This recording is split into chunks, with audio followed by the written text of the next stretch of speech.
All right, are we ready?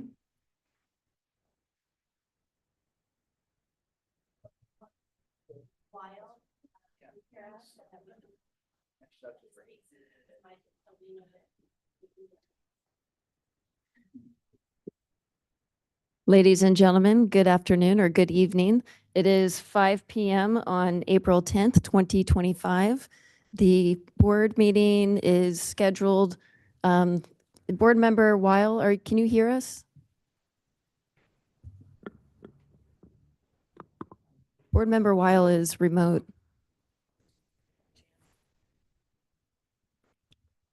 Yeah, I've been raising my hand. Oh, there you are. We hear you loud and clear. There, I just tried calling you. And can you ask her if there's any members of the public there with him? I assume not. Are there any members of the public with you where you are? No, there's no members of the public and the signs posted out at the front. Okay, lovely. We'll take the roll call. Board Member Bauta, Here. Oh, Board- your mic isn't on.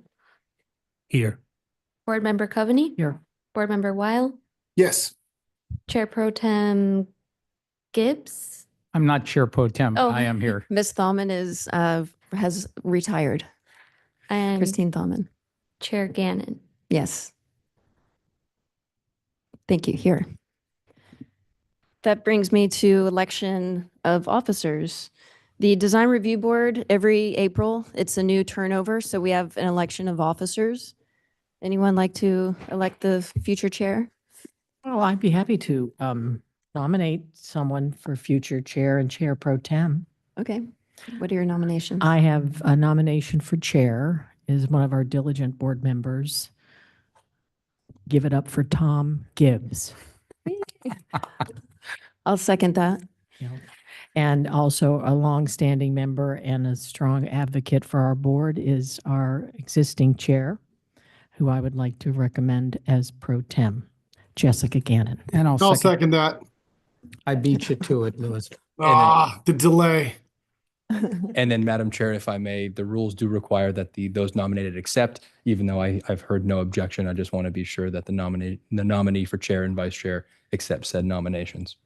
Patrick, I think we still have to vote on it, even though it's We do. Correct. And so, but before we vote on it, we're not going to vote on it unless they accept their nominations. I accept. I accept being the 1B to the 1A. Okay. What is your name again? I haven't been introduced to you. Sarah. Sarah? Nice. Oh, I have been introduced to you. I'm Okay. usually over there. Oh, right. Different location. Yeah. Sarah, please call the roll, the vote.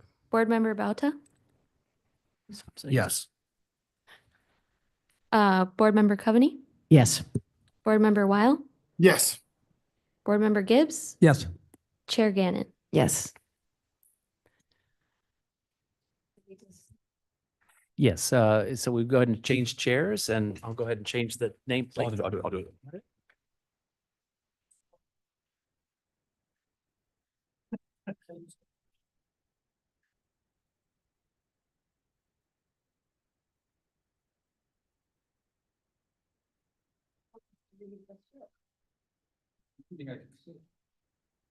Is there a need, or maybe you were going to do this, if am I allowed to speak to introduce our new board member, or are you going to do that? Perhaps.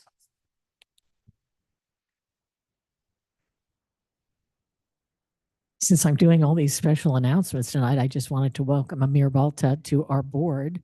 He was sworn in by the mayor just the other day, so he's going to be part of this opportunity to make Laguna beautiful and build. Thank you, MJ. Happy to be here. All right. Thank you. Welcome aboard. Mayor. Emir? No, I know.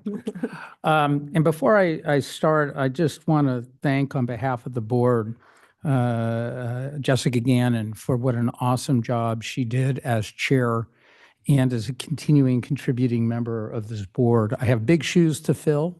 I will do my best. I said she's free to punch me the first meeting if I do anything wrong, but not afterwards. But anyway, I think we should all give a round of applause to what a great job. I'm clapping. All righty, let me go through the procedure we'll be using tonight. This should be a relatively short meeting. Welcome to the Design Review Board hearing for May 10. I think we've already called the roll. So let's start with we'll start with the Pledge of Allegiance, but let me run through the procedure and then we'll begin. We will, after the pledge, should we just do you always do the pledge right away? Okay. Jessica, could you lead us in the pledge? Yes. Fast tempo. I pledge allegiance to the flag of the United States of America and to the republic for which it stands, one nation, under God, indivisible, liberty and justice for all. All right.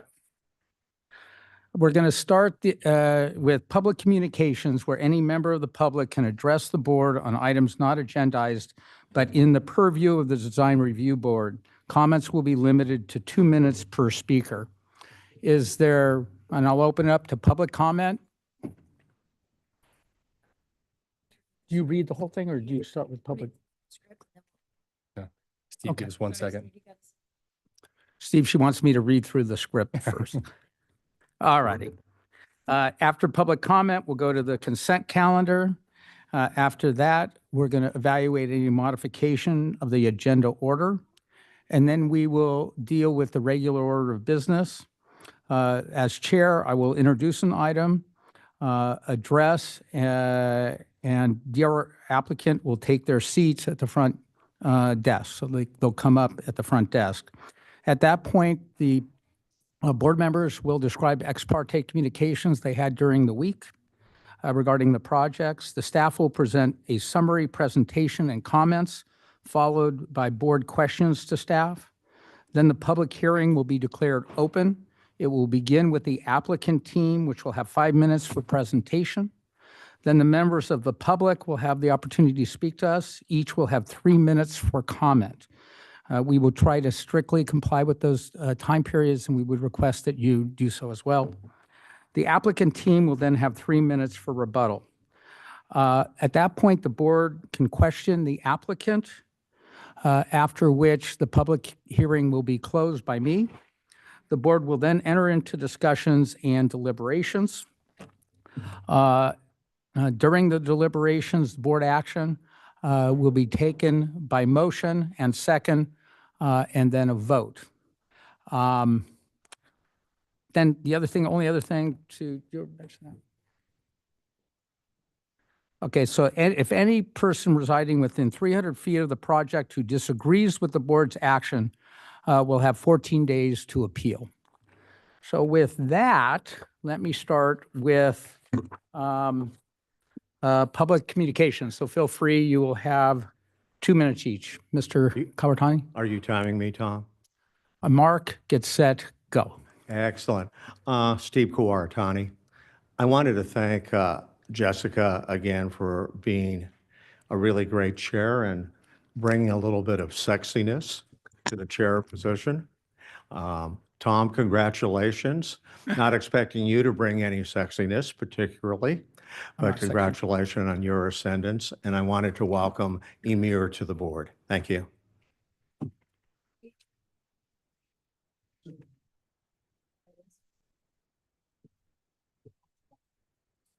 Oh, hashtag. Got it. Chair, Okay, anyone else, any other members of the public wish to speak on a matter unrelated to the agenda items? Okay, next item of business is the consent calendar. We have 2 items.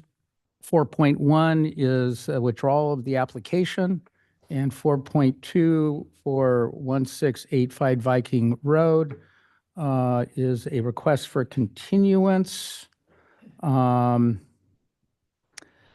And is there a new date for this one? Oh, April 24th. Okay, do I have a motion on the consent calendar? Oh, first, any public comment on the consent calendar? Seeing no comment, any discussion by the board? No? Chair Gibbs, I just had a question. There was some correspondence regarding the Viejo project. Did that one get updated to is it still being heard tonight, or what's the status of that one? And should we add that to the No, consent? I think we should deal with that separately because Okay. we had a lot of public opposition to that. and we got a request for continuance. I believe staff got it late yesterday. So my preference would be to deal with that when we get to it on the agenda. I'll make a motion to move for approval of consent calendar. Do I have a second? I'll second that. Roll call, please. Board Member Balto? Yes. Board Member Coveney? Yes. Board Member Weil? Yes. Chair Pro Tem Gannon? Yes. Chair Member Gibbs? Yes.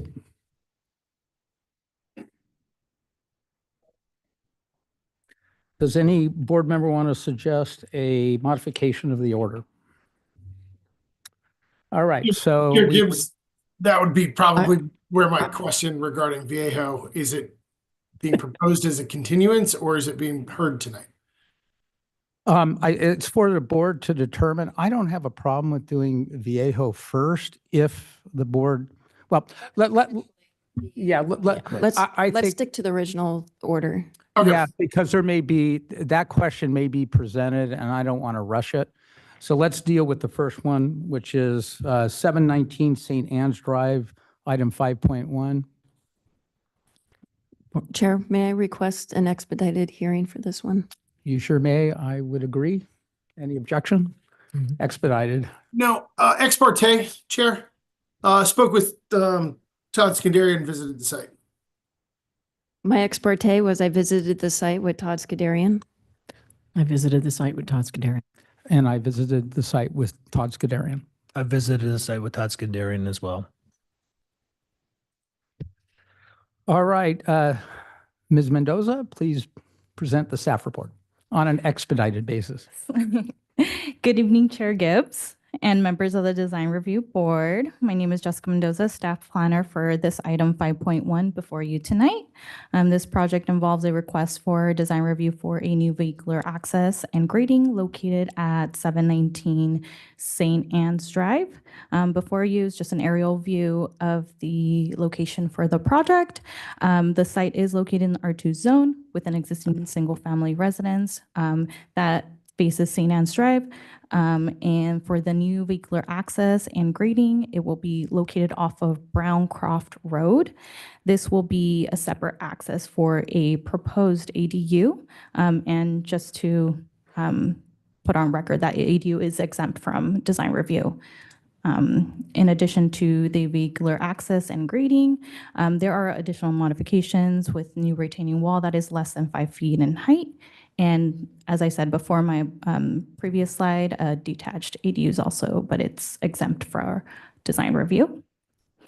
We did receive just one public correspondence, and staff recommends that the board adopt Resolution 25-0486, approving design review 25-0486, and CDP 25-0504. And finding the action exempt from CEQA. And that concludes my presentation, and I am available for any questions. Mr. Skadarian, you have 5 minutes. Thank you. I'm Todd Skandarian, architect for the Nataglia family who are with us here this evening. Staff summarized our request for this application. I'd just like to comment on Barbara Hawthorne's letter that was submitted to the agenda package. She had a concern about the hedge along Browncroft. We're committed to removing the portion of hedge that extends in front of the Nataglia property. The hedge also, though, extends south along the frontage of the neighboring property at 740 Browncroft. We'll do what we can working with that neighbor to further cut that hedge back to the degree that we can, not just in the interest of giving Barbara better access into and out of her driveway, but also to widen the street at that point. It's only about 16 feet in width when no one's parked there. And when there is a car parked there, it's down to 8 or 9 feet. So we'll do what we can to work with that neighbor and remove as much of the hedge as we can. Thank you. Any public comment?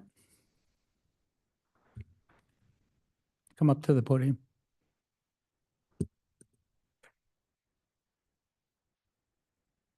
Just see your proposal real quick. I never saw it. Where's the driveway? Sir, do you have public comments? Like that, And where's the ADU?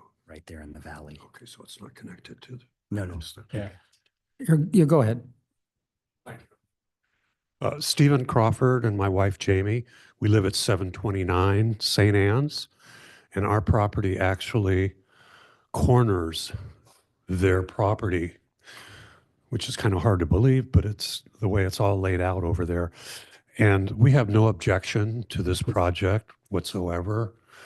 I would like to see perhaps their design of the ADU that they're building out of curiosity. But other than that, I think that it's a positive project. Thank you. Thank you. Any other speakers for public comment on this project? Not seeing any. Sir? Excuse me, sir. Sure. Sit down, Yeah. please. Mr. Skarian, any? Yeah, Todd Skandarian, I'd just like to say that we'll share our plans with the Crawford family and answer any questions that they have. Thank you. All right, so any questions of Mr. Skandarian or staff? Question. Would the hedge be a condition of approval, or is it already memorialized in the staff report? It could be a condition of approval as it relates to anything that's directly in front of the Nataglia family, but we wouldn't be able to condition a neighbor's property. We're just committed to working with the neighbor and working with Barbara Hawthorne to remove as much of the hedge as possible. Todd, when I was out there with you, we talked about a potential condition, which would be the portion on the property that includes the public right-of-way, removing the hedge on the, to the extent it's on the public right-of-way. Right. Is that agreeable as a condition? We're agreeable to that. Okay. All right, with that, why don't we close the public hearing, and who wants to begin? I'm happy to start quickly.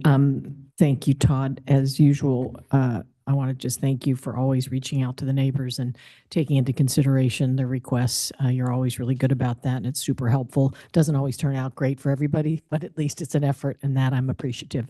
I think that the removal of these hedges, which that whole area seems to be a little hedge heavy, and it's impeding into the street, that your willingness to push that back, cut that back, and clean that up offers Ms. Hawthorne as well as the neighborhood a safer street and safer parking, on-street parking for everybody. So with that, I think you've reached the requirements for access to this property. We cannot comment on the ADU, so I can approve this project tonight. And I can echo what Board Member Coveney just said. I can support this project tonight. Mr. Bauta?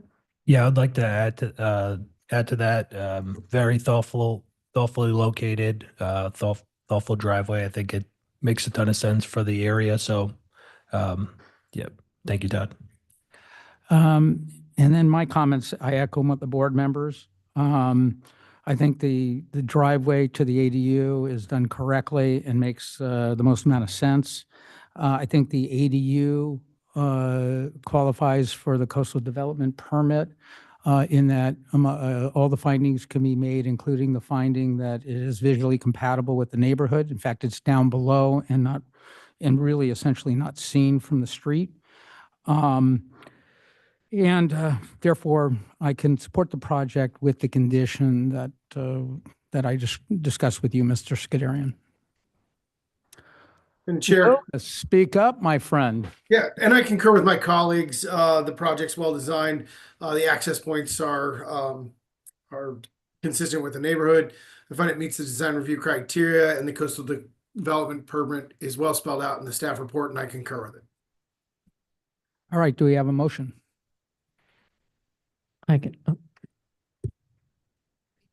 Motion with the condition of approval? Yes. Okay. What's the condition of approval? The Is hedge to that the remain? hedge that's within the public right-of-way adjacent to the applicant's property will be removed Will be to the extent it encroaches into the public right-of-way. It will be removed. Okay. I'd like to make a motion of approval. Need these to see far, not close. Approving design review 25-0486 and a coastal development permit 25-0504 for new driveway access and grading and finding said action exempt from CEQA under Section 15301 and Section 15303 for the proposed ADU. The detached ADU is exempt from design review with the condition of approval that the hedge and the public right-of-way will be removed or as close as possible to removed. I'll second. Second. Oh, do you have something, Louis? He Oh, I was just said seconding. second. Okay. Yeah. I'm gonna let him second for now. Okay. All righty, can we do the roll? Board Member Bauta, Yes. Board Member Coveney, Yes. Chair Pro Tem Gannon. Yes. Sorry, I skipped you Weil. Board Member Weil Yes. and Chair Gannon, or no, Chair Gibbs. Yes. Sorry. Thank you. It's our first rodeo. It's the first one of the season. Yeah. Okay. Thank you. Thanks, Todd. The next project is 5.2, 239 and 239B Viejo Street. Is the applicant here? Chair, this Chair is, Gibbs? oh, go for it.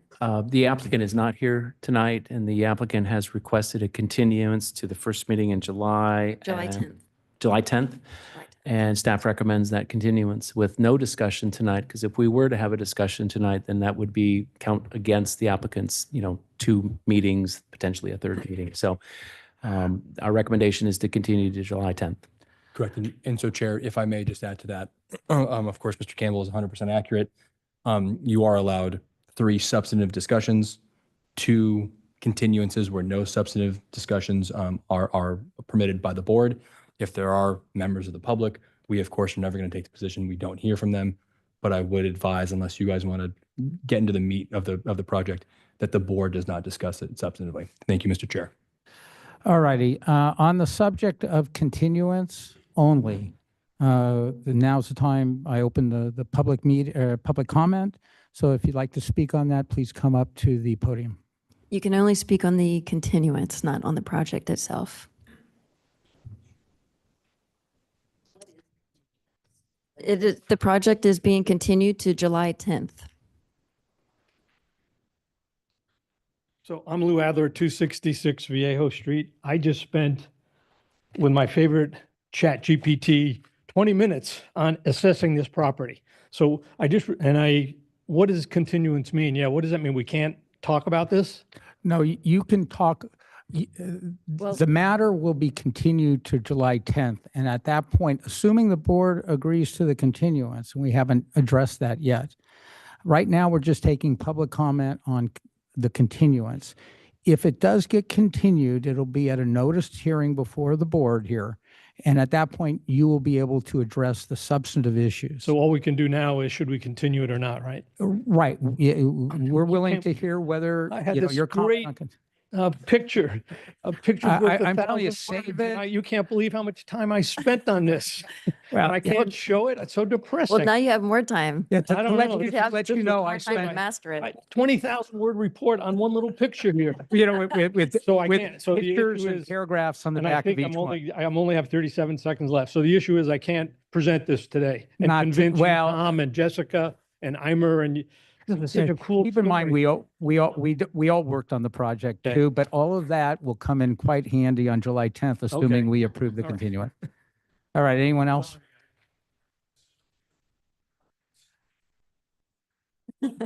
All righty, no other person is coming to the podium. I declare the public hearing closed, public comment closed. So let's deliberate. Any comment on whether to grant a continuance or if not, do I have a motion?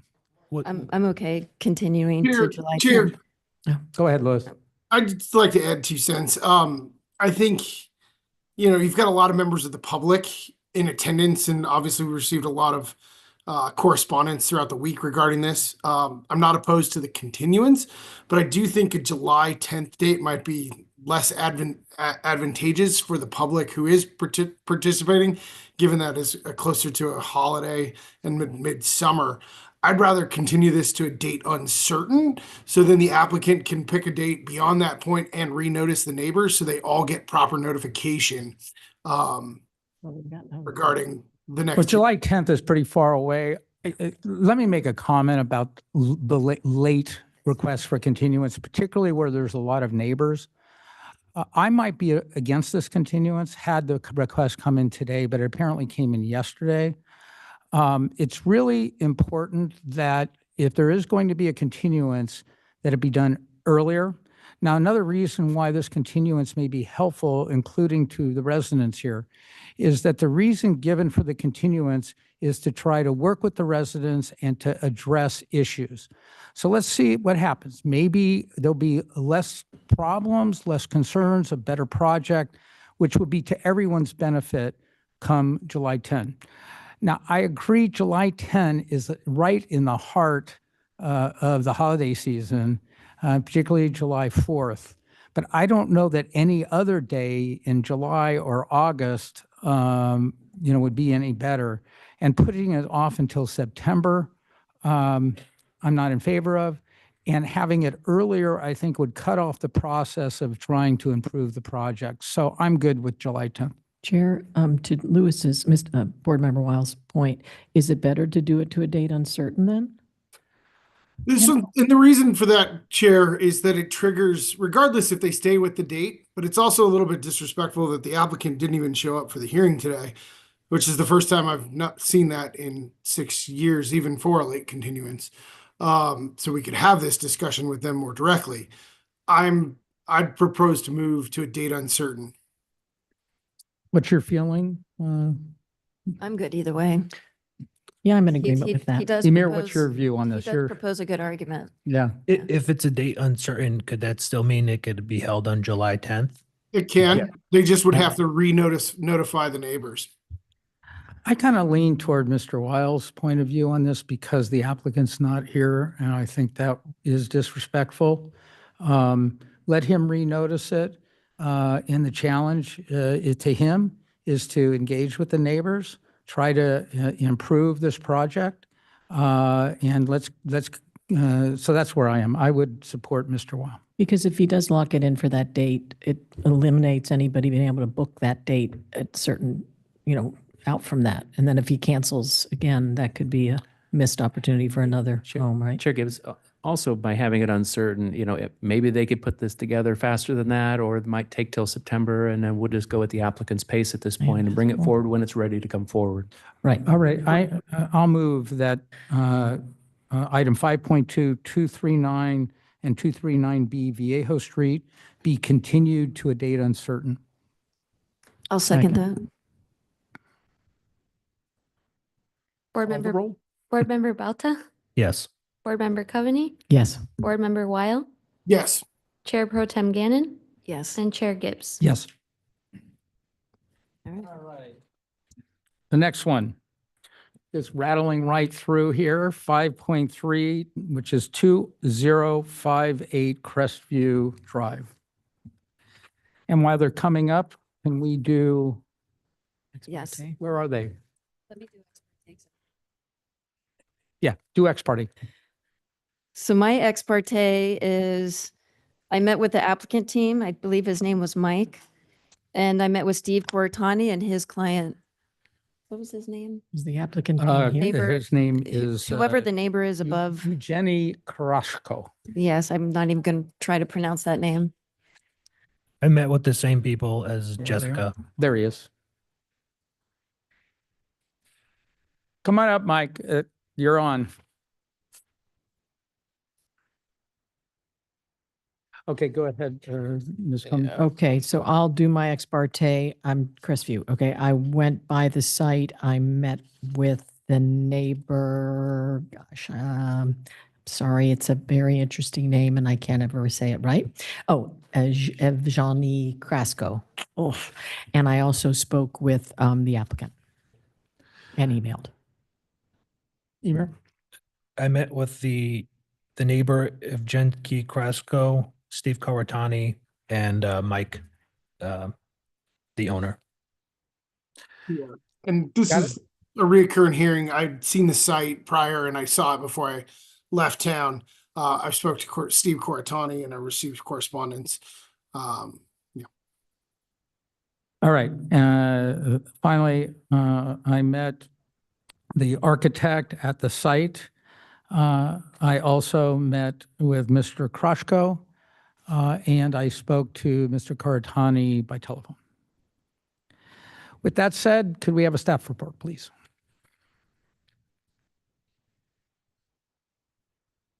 Hi, good afternoon, board members. This is item number 5.3 for design review 25-0431, variance 25-0432, and coastal development permit 25-0433. Hold on a second until Ms. Gannon comes in, please. Sure. Forgot that she wasn't here. It was so quiet. I should have known.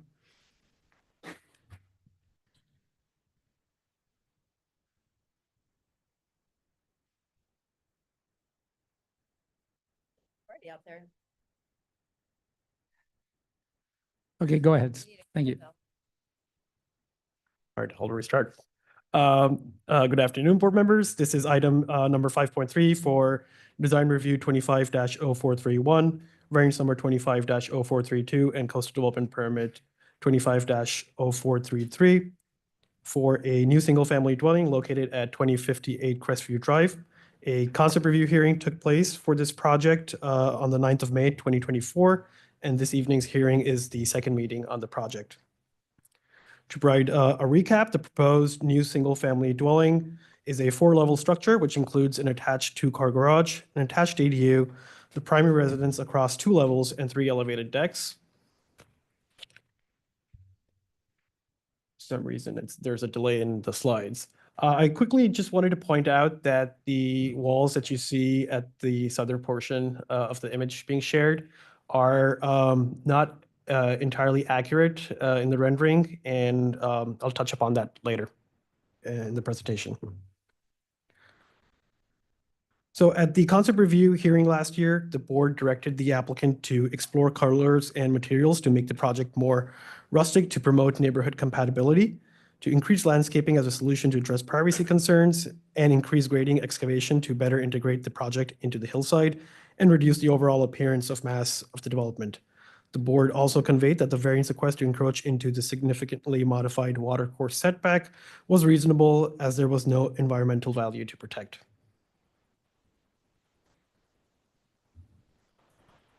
In response to board feedback, the applicant has revised the previously proposed exterior color of the residence to the previous white exterior color of the residence to Cape Cod blue and earthy bluish green color. And the lower level garage face now features a limestone veneer with parged concrete at each side. The applicant has also proposed additional landscaping along the south property line, highlighted here in yellow, to address the respective adjoining neighbors' privacy concerns. And these landscape changes consist of 2 strawberry trees 15 feet in height, which will provide screening. Staff would like to provide clarification regarding some language used in the staff report that regretfully presented information inaccurately. On page 6 of the staff report, staff states that the design is further pushed into the hillside as requested. Staff understands that this language may have implied that the siting had been altered, which it hasn't. In actuality, the applicant utilized a software program that provides a more accurate representation of the amount of grading taking place, in that the updated calculation is a correction representing an increase of 327 cubic yards of net export from the previously calculated volume. The applicant has provided a grading exhibit that shows approximately 54% of the volume of the project being above grade and 46% below grade, thus demonstrating that a significant portion of the project is below grade and has been appropriately graded. As you can see on the north elevation, part of the structure is 31.2 feet in height, exceeding the permitted height by 2.2 feet. The DCSP allows the board to modify the height requirement when site topography makes such modification unavoidable and when the proposed development maintains view sheds, air, light, and privacy and neighborhood character. Current site conditions indicate the presence of a man-made V-gutter ditch, which is a remnant of a drain system that was installed more than 40 years ago as a temporary measure. In order to develop near the edge of the ditch, it is necessary for the permitted height to be exceeded, and the request for the increased height is limited to an area where the development approaches the existing V-ditch.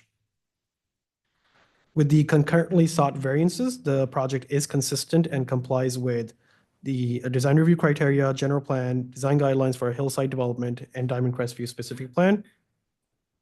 A mapped water course runs along the north of the property line. The existing water course has been significantly modified due to the installation of a city storm drain constructed on the adjacent contiguous property. Based on hydrology reports for the subject property, no impacts to the significant modified water course are anticipated. At prior hearings, board members indicated that they could make the findings for the water course encroachment variance. One significant change that has taken place, that has been made since the concept review hearing, is the addition of a variance request to not provide the required Diamond Crest View specific plan on-street public parking space. To satisfy the requirement, the applicant had proposed 2 on-street public parking spaces at different locations. The first parking space shown here towards the left, upper left, was found infeasible due to the inadequate pavement width by the Public Works Department. After coordination with the Public Works Department and Planning Division, the applicant proposed a second potential parking space shown on the top right. And apologies, was identified further to the west of the site, and it was close to the hairpin turn on the Crestview Drive. The revised location and other potential locations along the hairpin turn were ultimately found infeasible due to insufficient pavement width. Additionally, any reduction in lane width with the provision of a new public on-street parking space would impede emergency fire access based on input from the city fire marshal.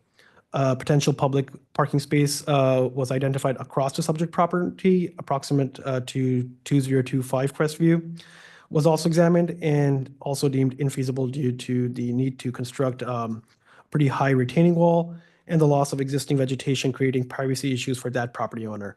No other potential locations to accommodate the on-street parking have been identified within 200 feet of the subject property, already significantly far from the property's line of sight.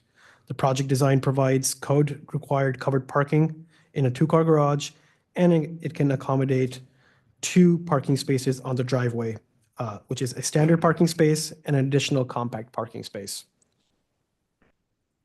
So all possible alternatives within a reasonable distance of the project site have been exhausted. Therefore, a variance is being sought with the payment of an in lieu fee as established by the City Council.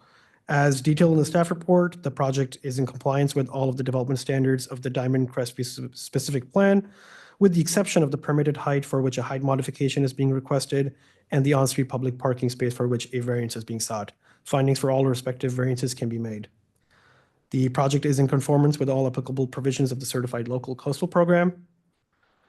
Staff recommends that the board conduct a public hearing and that the board adopt resolution number 25-0431, approving design review 25-0431, variance 25-0432, CDP 25-0433, and finding said action exempt from CEQA. Staff has also received multiple correspondence which has been available to the board, made available to the board regarding view equity, privacy concerns, and concerns regarding the proposed demolishing of the wall along the south property line that encroaches into the public right-of-way. This concludes staff's report, and we are available to answer questions. Thank you. Okay, board, any questions of staff? MJ? None? Chair, Louis, go ahead.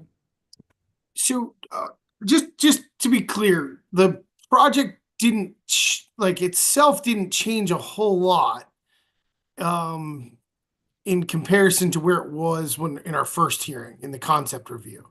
The coloring really changed and the stonework changed the exterior, but from square footage and location on the lot, what can you help me? I was struggling to see those changes. Yes, Bournemouth, yeah, the siding has not changed. No, the setbacks remain the same, and the project has not shifted. The significant changes that have taken place are the change in color and material, increased the provision of the additional landscaping, and the addition of the variance request for the parking space. Okay, thank you. Is there any lack of clarity regarding the interface between the property to the south and the applicant's property regarding the retaining wall and the parking? Yes, so staff did some research regarding the existing wall that's encroaching into the public right-of-way. The applicant is proposing to demolish a portion of the wall that encroaches into the right-of-way in order to expand the existing lane width and paving, which is part of the requirements of Diamond Crest View specific plan when you're constructing a new project, which requires carving out from the topography. So just to sort of keep it in line. In this case, the existing wall is proving to be a little problematic, considering it holds up the neighbor at 2100 Crestview's fire access.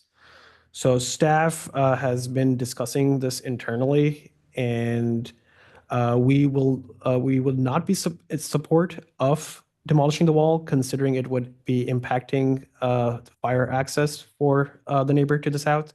However, after discussing with the Public Works Department and the Building and Safety, the consensus is that there would need to be a mutual agreement between the two parties on how to address this problem.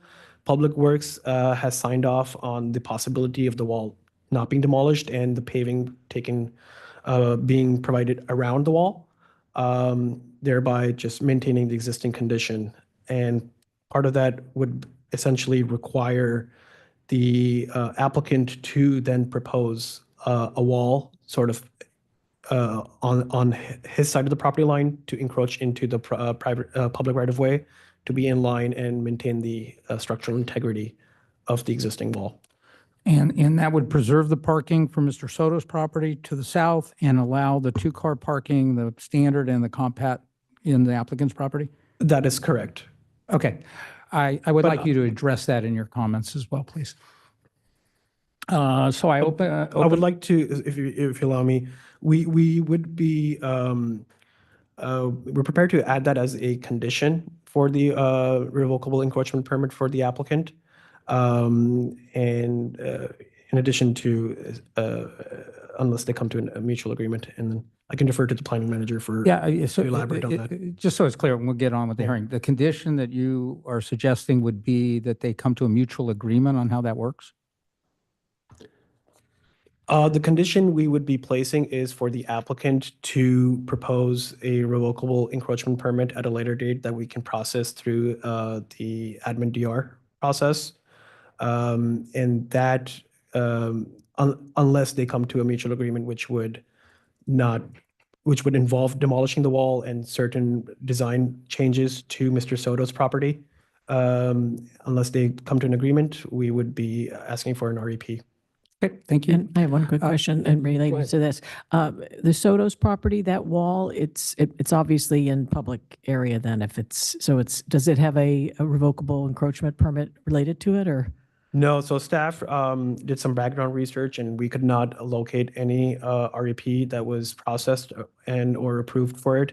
However, some building plans do indicate the presence of that wall, implying that it was reviewed and it was, city was fine with them constructing that wall. Yeah, part of the problem is the fire access to keep that. All right, Maybe it's a any other question for questions? Patrick, so just because someone built into the right of way and whether they have a encroachment permit or not, it's still the public space, right? The public can take it back and widen the street. Is that correct, Patrick? Correct. Yeah. Just because someone builds it does not alter its fundamental location. Correct. Yeah. All righty. Any other questions of staff? With that, I open the public hearing. We'll start with the applicant. You have 5 minutes. Okay. And you have slides, yes? First, thank you so much for that very detailed report. It actually takes much of the burden off my presentation, and I think that actually some of the slides are exact duplicates of yours, so we maybe can skip through a few things, but want to address that wall, of course.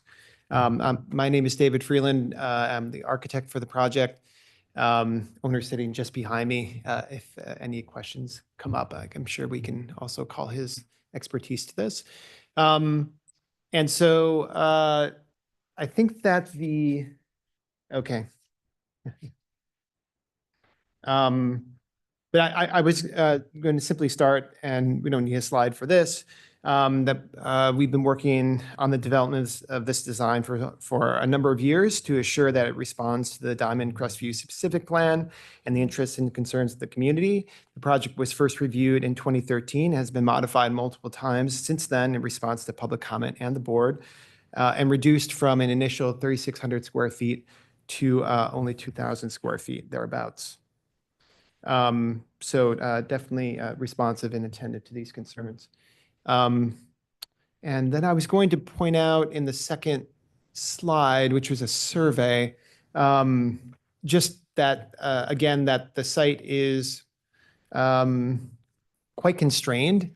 Yeah, here's the slide. It's a super constrained site in part because of the cross slope, which is unusual. So high on the south side, low on the north side. So this is something that makes this project unusual. Also, the width of the parcel is only 40 feet at the street. This is so point out that constrained situation. And Sharon, I don't know if you can zoom in actually on the wall. We can address that condition right now, possibly on this slide. If you zoom in, yeah, south all the way to the left, you can see the presence of that wall. And also marked here is the fire access for the adjacent property to the south. This is the condition right here. And so I think the indication that the wall can remain, you can see the angle that it takes and the way it restricts in some ways the width of the required drive, but that this encroachment on the width of the drive is actually quite minor. And my understanding is this would have to be reviewed as part of the building and safety plan check process and also approved by Public Works. So this is not a final say on this matter, is my understanding.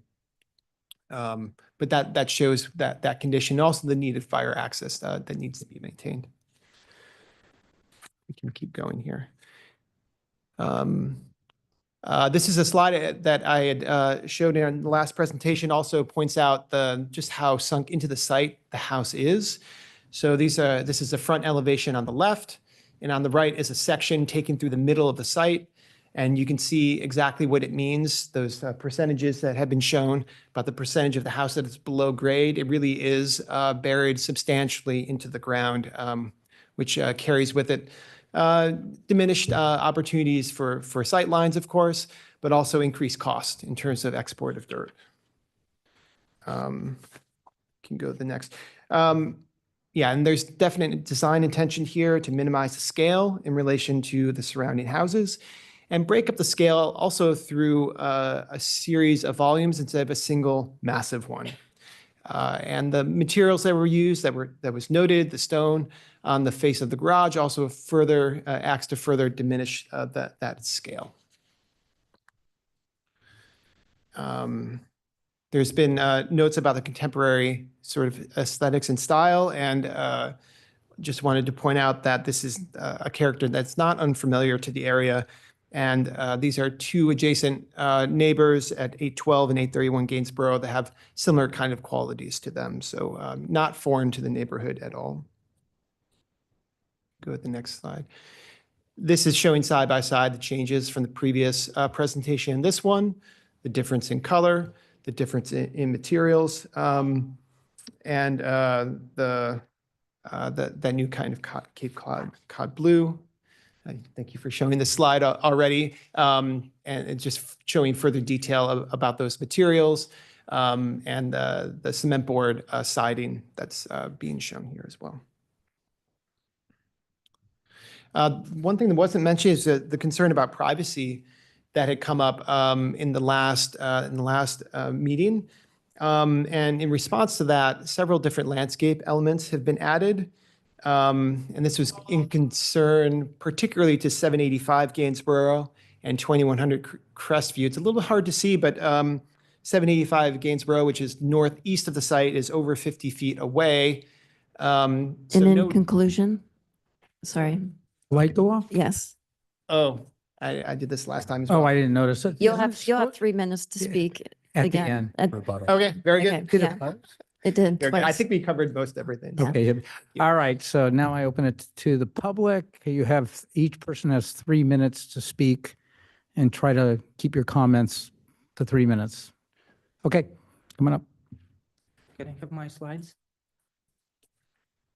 Just wanted to bring to everyone's attention that there is a slight delay due to the internet being a little weak. So there might be a slight delay in shifting to the slides. Right, yes, if you just want to hang tight until your slides come up. Yeah, your time won't start until the slide's up.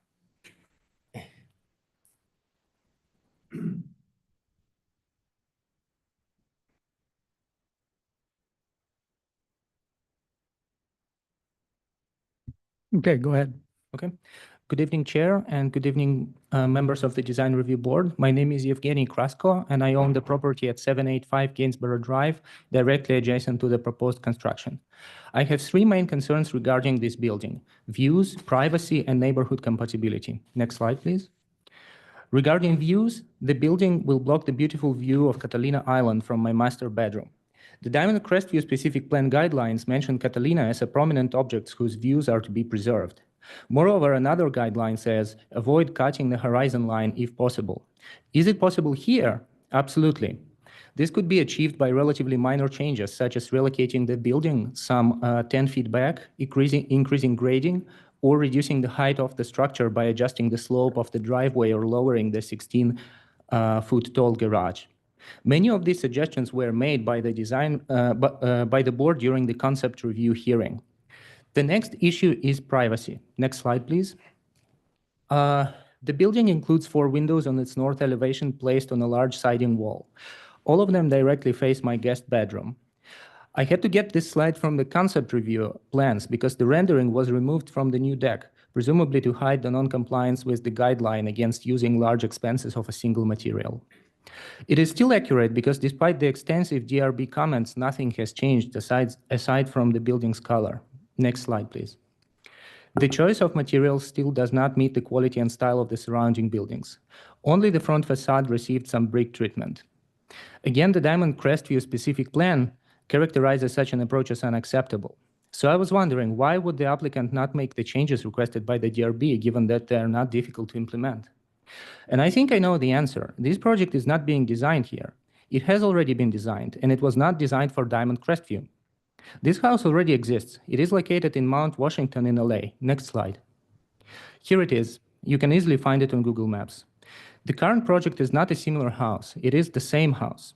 Next slide. While there is nothing inherently wrong with building a copy of a successful project, do you think the designers of the 2018 LA building on the left considered the Diamond Crestview specific plan? Or did they have the foresight to place the windows and organize spaces in a way that would preserve the privacy of the property surrounding this Crestview lot in Laguna Beach? Next slide. It is a bold and interesting building, but it was designed for an entirely different setting, with no buildings in close proximity, with no privacy concerns for neighbors, and not for a rustic neighborhood. By building a direct copy, the applicant is cutting corners, not relocating even a single window or balcony, and separately not even maintaining the staking properly, which is constantly losing string lines or bending. Next slide. Therefore, I urge you to enforce the guidelines of Laguna Beach and request that the applicant makes an honest effort to actually design this building with consideration for the specific context of this site and in accordance with the neighborhood's guidelines. Thank you. Thank you. Next. Congratulations, by the way, but don't start the time yet. I'm going to put these documents here. This is the letter I sent. Give it to the clerk, please. Here you go, just so you could refer in greater detail, because 3 minutes is our time. Okay, please begin. Hello, I'm Edward Sato. I represent the family. Oh, first slide, please. I have to have my slides up. There we go. Just leave it right there. Hello, I'm Edward Sato. I represent the family of 4 that lives at 2100 Crestview Drive. Next slide, please. The closest neighbor to the proposed development at 2058. Well, the board conditionally approved the advancement of the design in the last meeting. We've only seen a few minor things addressed and still believe not enough has been done to comply with the higher standards of the Diamond Crestview design guidelines. While we did meet in good faith with the homeowner recently at the site, it was clear that little had changed beyond the board's directives and compliance with guidelines. At least that's what we saw. The call, I still feel the angled sighting, next slide, please, of the home is driving an unnecessary impact of revoking the permit to a driveway, resulting in loss of 2 parking spaces. Next slide, please. There, you can see the cars in the driveway there. The red represents the loss there. And the guidelines say driveways provide the majority of the parking for residents, which in addition to the removal of 8 feet, according to them, of retaining wall that creates a sense of place and separation of our 2 homes. I never dreamed that accommodating a neighbor would mean the destruction and loss of parking and facade to my own home. To lose the driveway is to make it virtually impossible for a family with 4 vehicles to even live here. It's kind of a do or die situation. I believe that adjusting the garage siting to perhaps not cross our exit path, next slide, please, at the functional turning and radius of the fire, please, next slide. I know I'm going quickly there. Yeah, I just looked at a fire chart there and it looks like everything widens in the turn, not on the straightaway. So maybe this could be studied. Obviously, we're not going to solve it here. Colors and materials have changed. Next slide, please.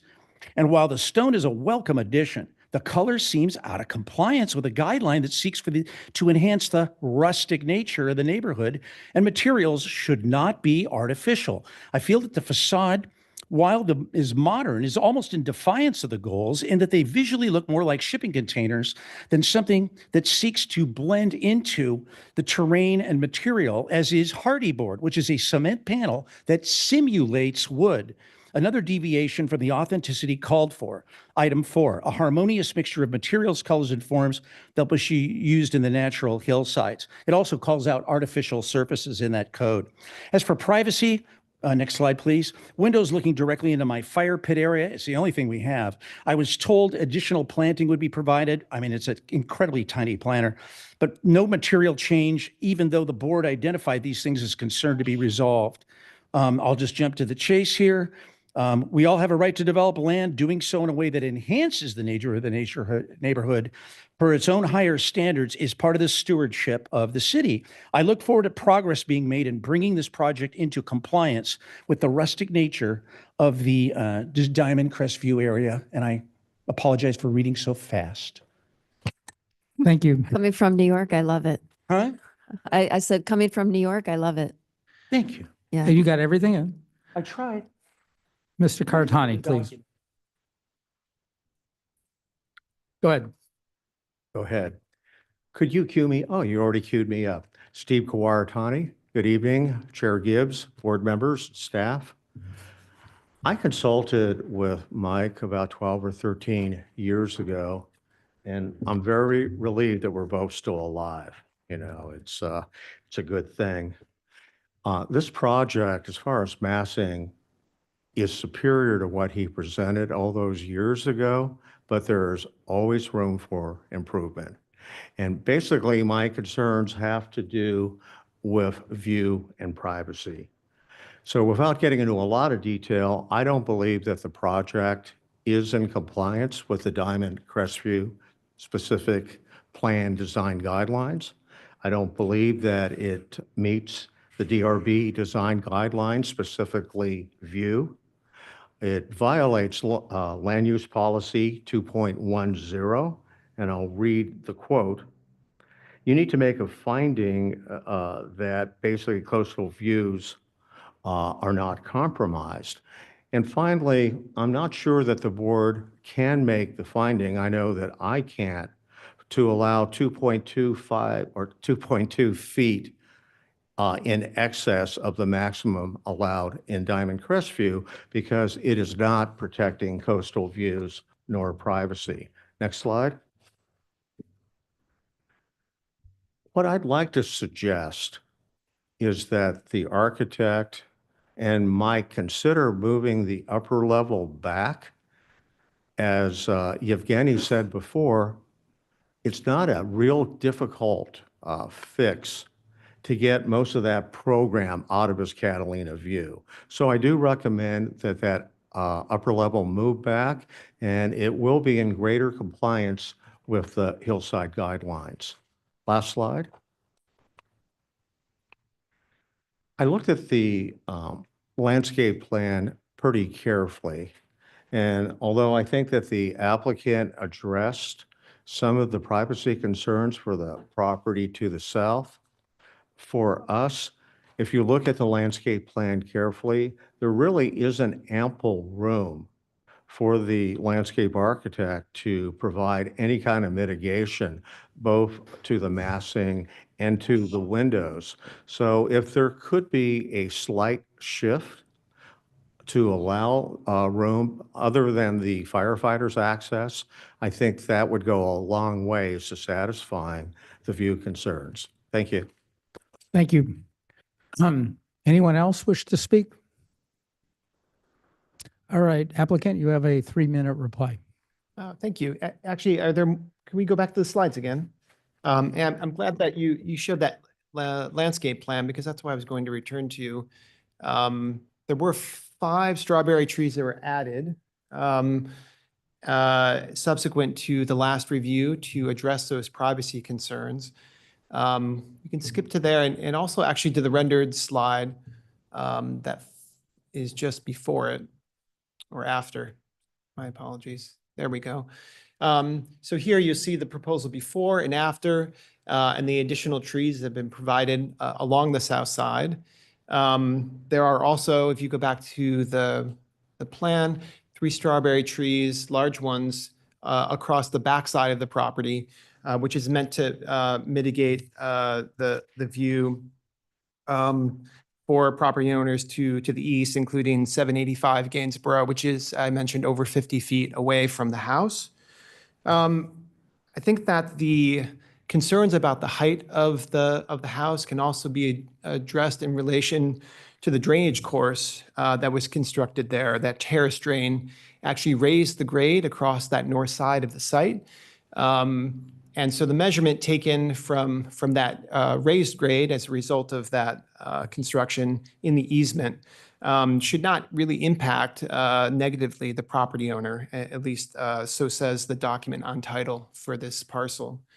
And addressing finally this question of difficult sites is something that I've worked on quite a bit. I appreciate the recognition of other previous work, but this site is a phenomenally difficult one at only 40 feet in width and with such a difficult cross slope. And I think that the concerns that have been raised here were actively part of the design process and things that were considered. And I can only say that we're doing our best to mitigate all of these different pressures on the project, as is the case with any of these kinds of difficult sites. Thank you.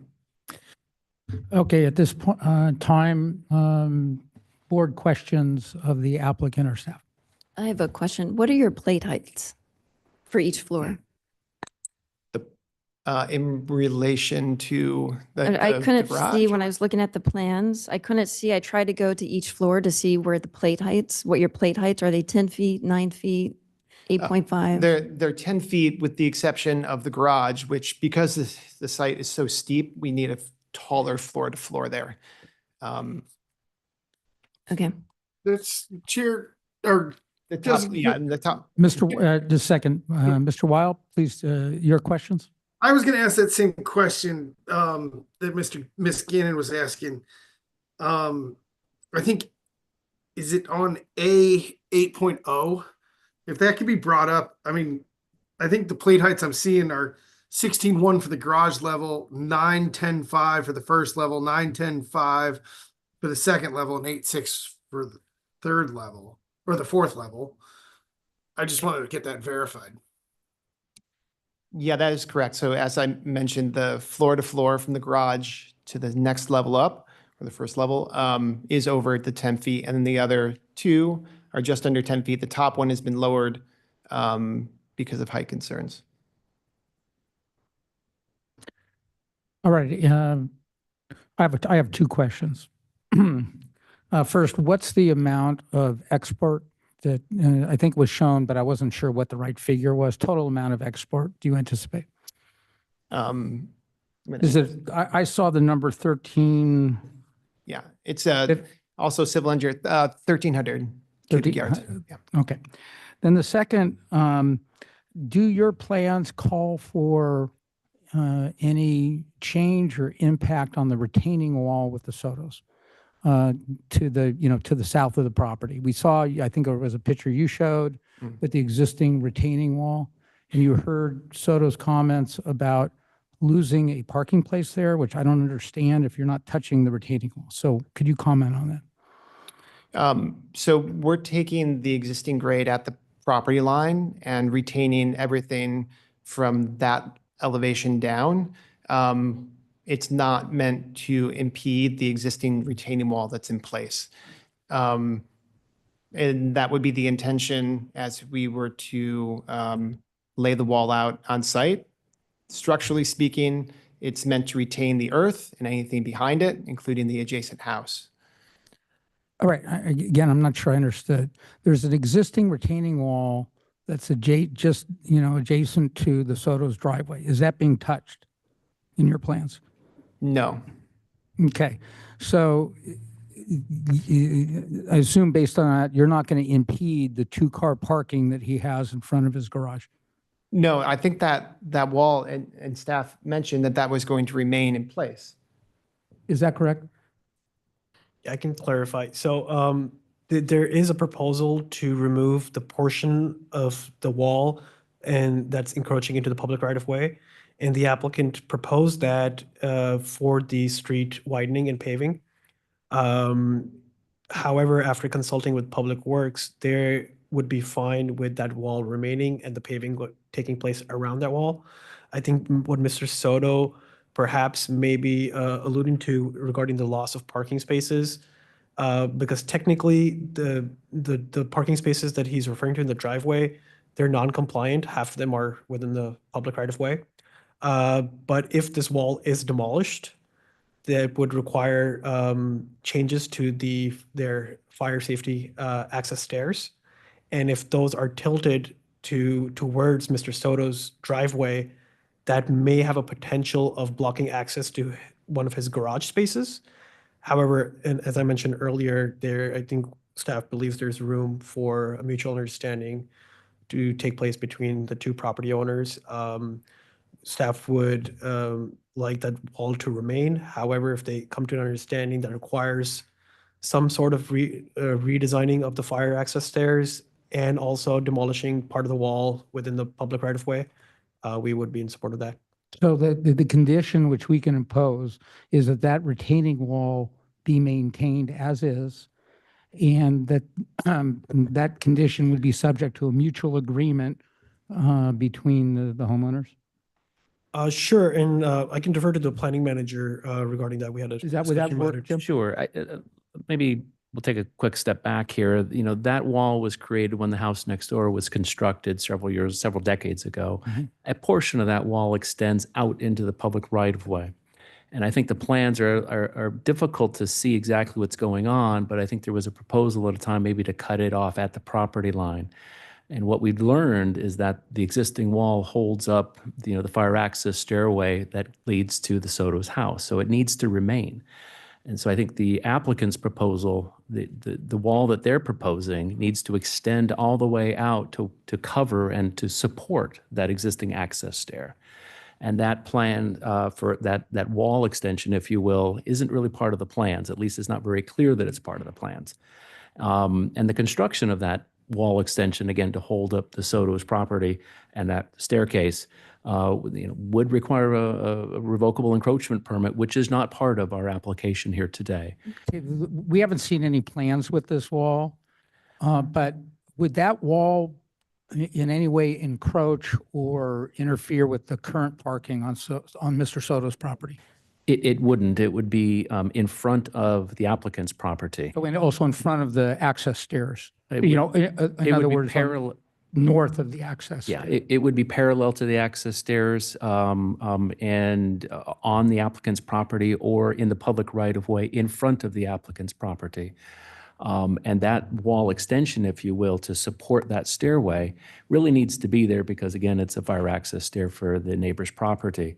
And while that design isn't here, we feel it's a pretty minor component. Public Works is acceptable to have that. And if that wall were created, it wouldn't have an effect on the parking in the driveways of either property, the Soto's property or the applicant's property. The thought about maybe modifying and pulling that wall back, if that were to happen, we really would need both property owners to agree to that change. They would need a permit from the city to remove the wall, but the hard part is getting the access stairs to turn around and allow access for the fire department. Now, if that was an alternative, sure, we can explore that in the future. But I think for today, to make it simpler, we just have to make sure the wall is part of the final construction drawings, supports the Soto's wall. The wall wouldn't be changed from the perspective of the Soto's, and parking in both driveways would be provided for. And I think we can move forward with this project tonight with a minor condition change that the applicant get a revocable encroachment permit. It would be an administrative design review, and that the design of that wall be consistent with the project that you see before you today. And we have a draft condition for that if you would like to see it. And then we can, in essence, deal with the design of that small little wall encroachment in the public right-of-way, prior to the issuance of a building permit. Now, if the board wants to continue this item, we can include that with the next hearing. Okay, we'll deal with that in deliberations. Thank you for a very clear and thorough, explanation. That's answered my questions. Any other questions before we close the public hearing? Go ahead. Sorry if it sounds like I'm interrupting. I'm just trying to, there's no raise hand button. On that same line of questioning, it's a bit of a challenge. And I think in my own processing on this, I get the old house was built the way it was. There was all this undeveloped neighboring properties. They're holding up the hillside at the time of their development. However, there's still a component that it encroaches into the right of way, and these are still impaired streets up in Diamond Crest View. That yes, there needs to be a better evaluation of that. But where I'm going with the question is, just because the wrong component of the past developments, it shouldn't hinder the right kind of development for the right of ways as we go forward. How does Public Works kind of evaluate that component, with regards to this kind of wall and or the application of this project?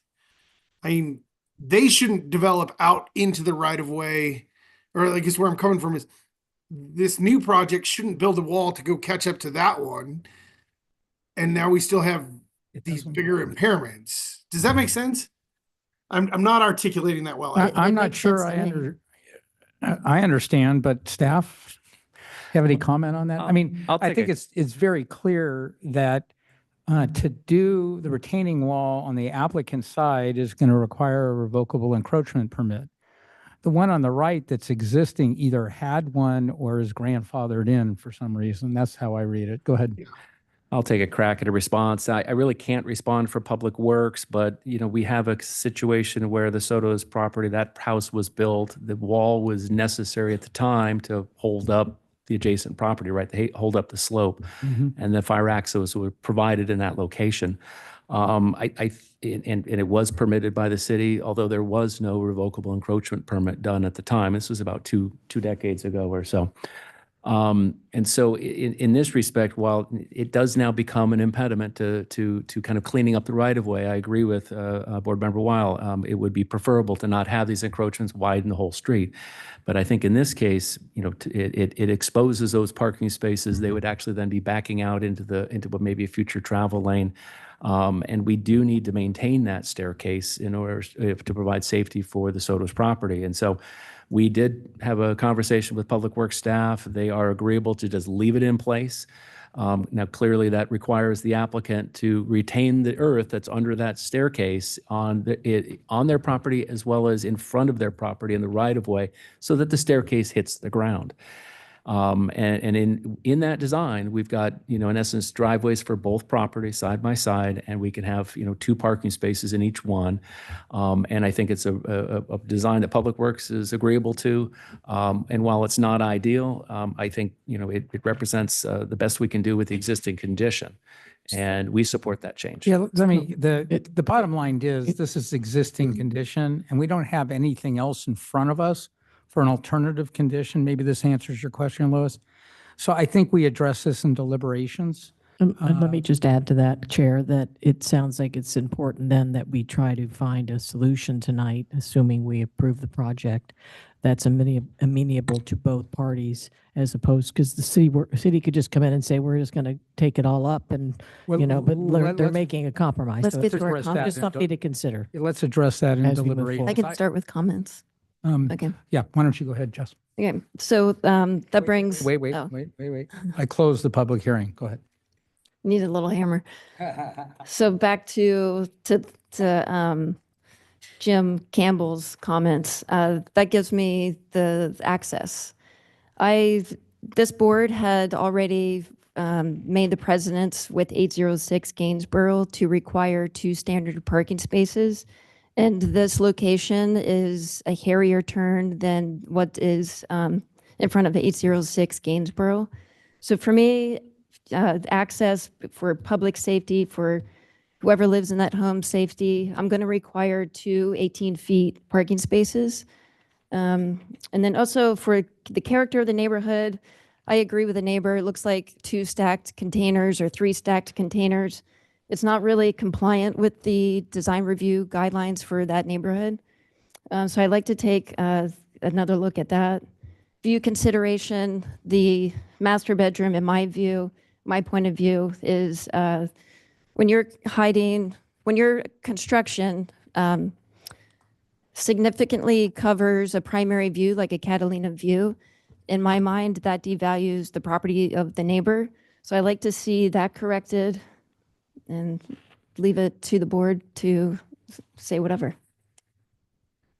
Okay, you finished, right, let me Jessica? Here, can I Just jump in? right before you go, Louis, Well, let Louis talk because he's the board. Okay. I've got a question for you before we go on. My recollection of 806 is they were not standard. And I heard that from Steve, and I heard it from you. And those, in my recollection, that was one of the problems I had, is they were not standard. So Right, but we made them make it standard. no, They pushed the house back 5 feet to make it standard. no, they pushed it back, and it still was not standard, but it allowed 2 feet, enough for 2 relatively small cars. Just for the record, they're not standard, but that was my recollection. You have a different one. What? They were standard, 18 feet. Anyway, go ahead, Mr. Lewis. Or Yeah. Mr. Weil. I mean, that site, yeah, there's a lot of similarities between that site that Board Member Gannon's referring, and I think it's something that really needs to kind of be looked at, because obviously we tried to make some things work, but I recall that project was maybe only 22 feet wide, not 40. So similar kind of pie-shaped component in the design of this lot. But yeah, I do concur with Board Member Gannon that the driveway really does need to accommodate the parking, especially if there is no off-street parking, afforded in the area. I'd like to see a better review of that, or in exchange, see public benefit done where the widening of the street does create some improvements. This turn is a really tight turn, I think, for the fire trucks, the Amazon trucks, the garbage trucks. It's a really good hairpin turn up in Diamond Crest Street. It does need the right improvements as more homes come up there. Doesn't mean that's entirely the burden of just this one application, but I definitely need to see that better laid out in order to move forward with this project. That also concurs with kind of the access and the concerns with the Soto project. I just think there's too much gray in the way it's being proposed or what's written in front of us of how you're going to solve this problem. I'd like to see a much stronger review or some creative solutions and or some potential agreements amongst the 2 property owners for what works for them. I do want to see the street widened, but I do recognize that the nonconformity exists on the neighboring property. And at this hearing, I can't, condition things that affect a neighboring parcel. Obviously we can affect the right of way. But I don't think that's well spelled out and solved. And I think one component that also is driving that is the way the garage is oriented. I almost think the garage needs to be oriented a little bit more towards the curve of the street to kind of provide that better angling. I don't know if in that encroachment area we can do the driveways. I'm assuming the pipe's underground because it runs under the road. that you could make some maybe access improvements in that space that I think benefits the public, your access and that kind of that as well. It was mentioned in the applicant's beginning that like grading was significant. I mean, my challenge with that is like the cost of the grading isn't part of our design review criteria. It's how do we fit the right structure in the right zone. So I mean, I think we gave pretty clear direction last time that there were grading that needed to be addressed, and I don't see that in this second hearing to have been fixed for the rear portion of this structure. You kind of have an offset as I look at the cross sections of this, that, you know, maybe lowering plate heights, the garage plate height's too significant. You know, more of the house could sit into the hillside and better follow the hillside guidelines to preserve those views. Diamond Crest View as a specific plan has it more spelled out that those views are more protected in this zone, and that conversation was well articulated, I think, in the first hearing, and I don't think that's addressed in the second one. Plus, we have the neighbor comments letters were pretty much identical to what the first hearing was for the neighbors up on Gainsborough. And I don't see that addressed here. I need that fixed. Staking concerns were an issue last time. You know, when I went up there, it was a little loose. I'd like to see if this does come back for a third hearing, if it's warranted, that staking be really cleanly done, to really help the lines, because there is a close analysis of that view preservation. Yeah, so I think in conclusion, I'm not supportive of the project this evening. It needs more dial in. It needs more issues fixed. There wasn't enough from the first hearing to the second hearing. Okay, MJ? Thank you. I concur with that to the most part. I don't think moving the driveway will make a difference in how you enter it on that hairpin. That's a hairpin. Everybody drives up there pretty slow because that whole area is tough. I think that Soto's house, their cars actually are in the right of way when they park in their driveway. So everybody's got to give a little in this world up there. And I don't think you should be heavily penalized for that. It'd be great if you can get to standard cars on the driveway, whether that takes pushing it back, eating something out of the AD, whatever's behind there, or grading a little more just to get a couple more feet is all I think you need. Otherwise, side by side's fine, and you're out of the right of way. You're not impeding into the street at all. That's access. Views. The upper bedroom, or the upper section, the way you've kind of built, first of all, I think this is a great design. I should start with something positive. I think originally I thought it was a great thing in the wrong place, but now you've sort of chilled it out a little bit, kind of fit it in, and I think it's really kind of unique and fun, and I think it fits. I mean, I think you have such a point of view on one side with the Tuscany, and and this, there's no way you're going to not feel sort of like you've got a little fluorescent hair there, but it's going to be okay. I do think that the paint is still questionable. That was sort of my thing. I was a newbie when you came before the board before, so I maybe didn't articulate it very well, but I do think the color could be still adjusted. I know you wrote Cape Cod blue, and we're not really supposed to comment on this, but it is part of the architecture, in my opinion, because of the way you're doing your board and batten. It's kind of tight, so it gives that sort of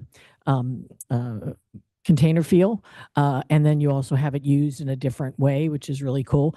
But the tightening of it gives it sort of a graphic approach, so the paint will affect how that kind of fits into the hillside. So I do look at it as more of an architectural element and a design integrity.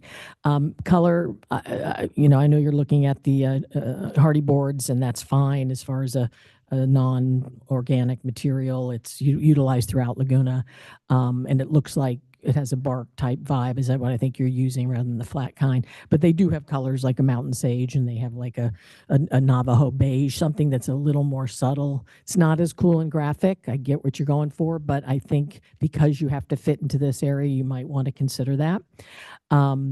But as far as view preservation for Mr. Grasco, I said last time that I felt like it wasn't insurmountable for you to kind of give us a little bit there.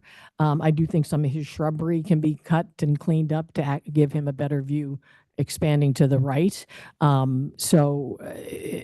There is one area in his home, the lower section there, that is obscured by that extended front upper. And so I'm hoping that you can maybe just, rather than have to excavate out to move the whole house back, that you can kind of cantilever that one upper deck, that upper room. I guess it's the master and a bedroom though. And I see you have the curving going on inside, which is cool. So I hope that doesn't structurally cause any issue, but you'd have to push, if you could push that back. I'm not allowed to tell you how much, but I think I'm about how tall. So I think that you need to give them something there. Parking, we talked about outdoor space, fine. Mass and scale. I think your mass and scale is fine. I don't have a problem with it. I think it seems to be in line with the Soto's house, and the other house is very large and back, and the house to the south of it, no, the north of it is very large as well. And I think yours sort of just tucks in there nicely. And again, if you can kind of get the architectural color balanced, it will even seem less large. The white definitely going away was a big help. Your articulations there, privacy. I had emailed back and forth a bit today with the owner trying to get a sense of where those windows are. But if there is some element of, excuse me, I'm having trouble today. If there is some element of landscape that could be put in, whether it's an extended box of trees. I couldn't quite, maybe another board member will have some input on privacy, because I wasn't able to capture exactly how much that would be an active, like someone sitting at the window looking out at the Grasco's home. I didn't see any issue over at the Sotos with the addition of the trees that you have now. So I think privacy will be achieved with that slight adjustment. And that's all. I think I might have something else, but that gives you kind of a general idea. But I think you're super close. I think there's some wiggle room here, but that's it. Emil? Thank you. I wanted to address the Soto's wall. I think that's a feature that was there, and I don't think they should be penalized as part of this development. I understand it's in the right of way, and at some point it was approved. It sounds like, per city staff, and I think it's definitely a feature that is part of their home, and it seems like a valuable feature for their home. So I would just wanted to present that. One of the items early on the staff presented was the volume calculation.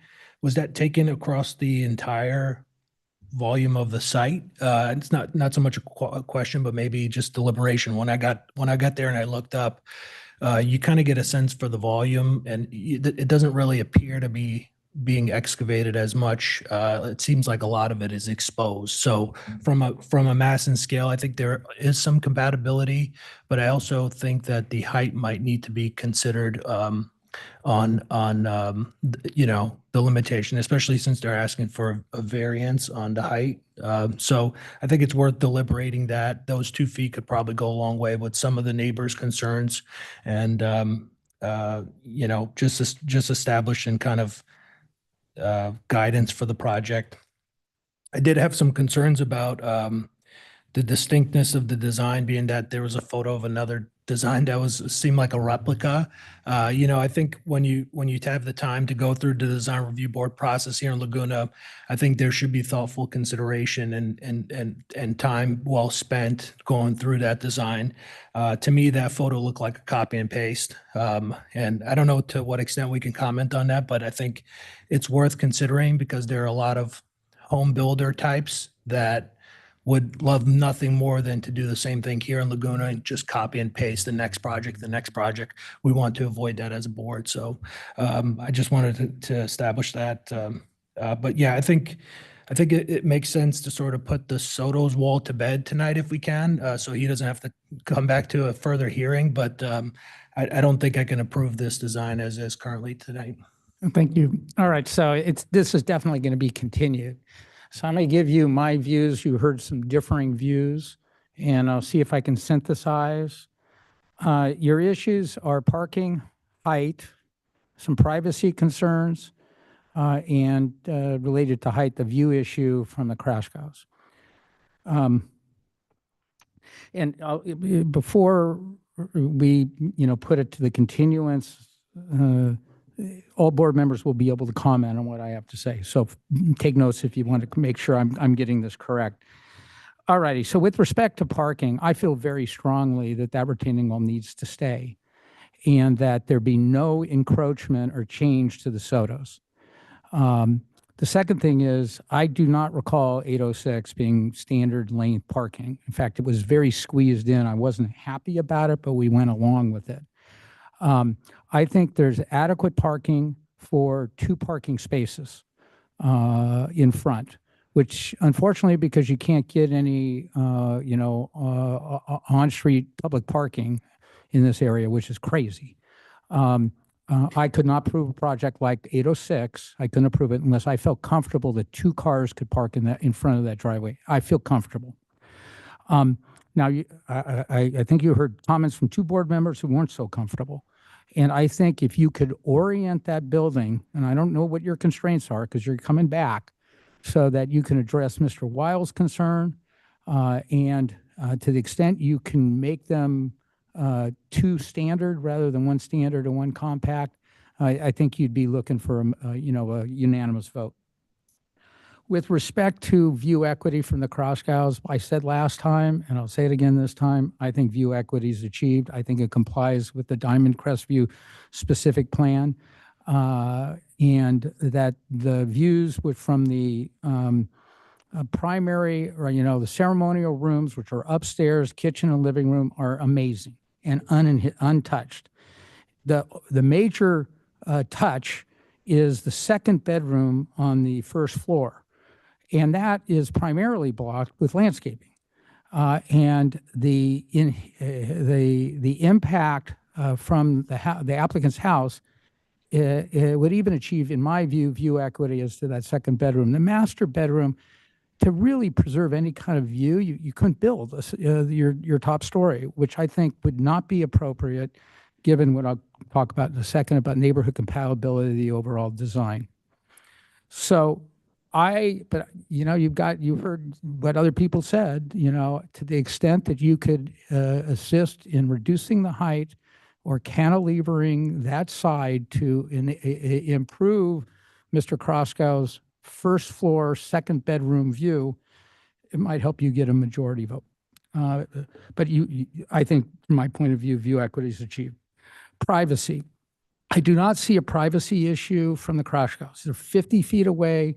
The orientation of the windows are not looking at Kroskows. If anything, you have the side of the house going north, I guess it is not looking at Kroskow, and your backyard is not oriented towards Kroskow. It's kind of a catty corner to the building. So I'm more concerned about the Soto's property, and I appreciate the 2 strawberry trees. Is that right?